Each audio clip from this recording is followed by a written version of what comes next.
कांग्रेसियों ने किसानों की मांगों को लेकर सीएम के नाम दिया ज्ञापन। इस दौरान खाद को लेकर कांग्रेस नेत्री ने डिप्टी कलेक्टर की लगाई जमकर क्लास।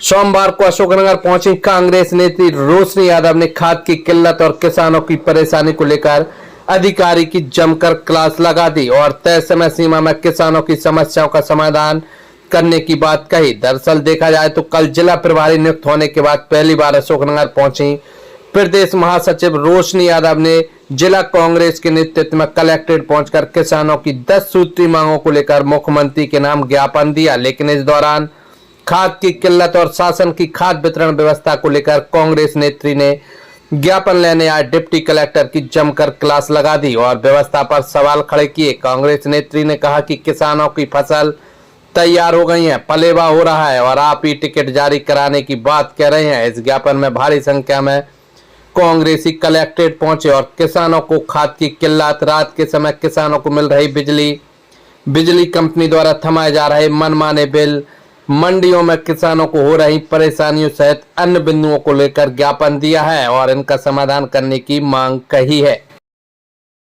कुछ बंद रहते हैं, टोकन नहीं मिल पा रहा है, तो इसकी समस्या का समाधान क्या है? क्योंकि अब बावनी शुरू हो गई है, रबी की फसल शुरू हो गई है, गेहूं की मुझे लगता है कि फसल में पानी लग चुका है और आप अभी कह रहे हैं कि टोकन आएगा। ई टोकन व्यवस्था शुरू है, वादी है। यहाँ से मीडिया से कौन है? आप एसडीएम महोदय का एक्सक्यूज सुन रहे हैं? ये गवर्नमेंट की लापरवाही है कि अभी ई टोकन जनरेट हो रहे हैं। आप जानते हैं कि अन्नदाता की बावनी कब हो जाती है? तो जरा एसडीएम महोदय को बता दीजिएगा, मुख्यमंत्री को भी बता दीजिएगा। अगर सही सोसाइटी पे हर जगह विधिवत वितरण हो रहा होता तो आज मैं एज ऑफ इंचार्ज यहाँ पे आई हूँ, मुझे ये शिकायत नहीं मिलती। और जो बिजली के जो बिल वसूले जा रहे हैं डबल लागत पे, जहाँ पे आपकी ही सरकार कहती है कि 100 रुपए यूनिट लिया जाएगा अगर आप एक बल्ब और एक पंखा चलाते हैं, लेकिन उनके यहाँ भी 1000 रुपए का बिल जा रहा है। इसके ऊपर आप क्या कहेंगे? स्मार्ट मीटर लगा दिए गए हैं। और सबसे बड़ी चीज, जिले में जो लाडली बहनों के पैसे डाले जा रहे हैं, आपके ग्रामीण बैंक से जितनी लाडली बहनों को पैसे जाने हैं वो भी आपके जिले में उसकी कमी है, उसको भी आप दिखाइए, ठीक है?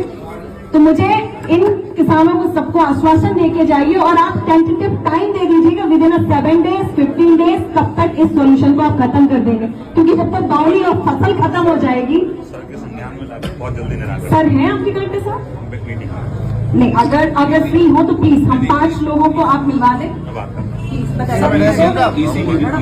आप बात करके मुझे बता दीजिए 2 मिनट, क्योंकि मैं भी हर बार नहीं आता। लाभ दिया जा रहा है, इसकी जांच की जाए और असली किसानों को लाभ दिए जाए। श्रीमान जी से निवेदन है कि अभी फसलों में सिंचाई का समय है और ठंड बहुत अधिक है। माननीय मुख्यमंत्री जी ने घोषणा की थी कि किसानों को दिन में बिजली दी जाएगी, जबकि किसानों को सिंचाई हेतु रात में बिजली दी जा रही है। पर्याप्त दिन में 10 घंटे सिंचाई हेतु बिजली बनाने का कष्ट करें। आपकी समस्या श्रीमान जी से निवेदन है कि किसानों को यूरिया सोसाइटी पर ही उपलब्ध कराया जाए। सभी किसानों को कम से कम 10 बोरी यूरिया दिया जाए। जो किसान सोसाइटी के सदस्य नहीं है उन्हें भी उनकी जमीन की किताब देखकर सोसाइटी के माध्यम से यूरिया उपलब्ध कराया जाए। किसानों को बिना बताए ट्यूबवेल व कुएं की मोटरों के हॉर्स पावर बढ़ा दिए गए हैं, जिससे किसानों के बिजली बिल बहुत अधिक आ रहे हैं, जिसमें सुधार किया जाए।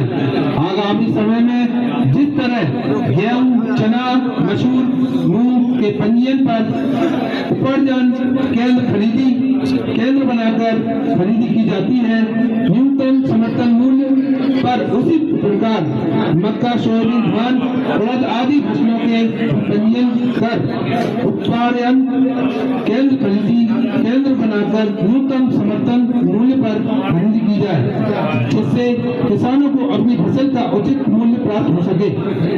श्रीमान जी से निवेदन है कि ग्रामों में पोती नामांतरण के हजारों प्रकरण लंबित हैं, पंचायत स्तर पर कैंप लगाकर इनका निराकरण किया जाए। अशोकनगर मंडी में डाक नई मंडी में होती है, तुलाई कहीं वेयर हाउस में की जाती है और फसल का भुगतान कहीं और बाजार में किया जाता है। श्रीमान जी से निवेदन है डाक के बाद किलोमीटर के हिसाब से किसानों को किराया दिलाया जाए एवं जहां तौल हो रही वहीं बेची जाए, फसल का भुगतान किया जाए, जिससे किसानों को परेशानी का सामना न करना पड़े।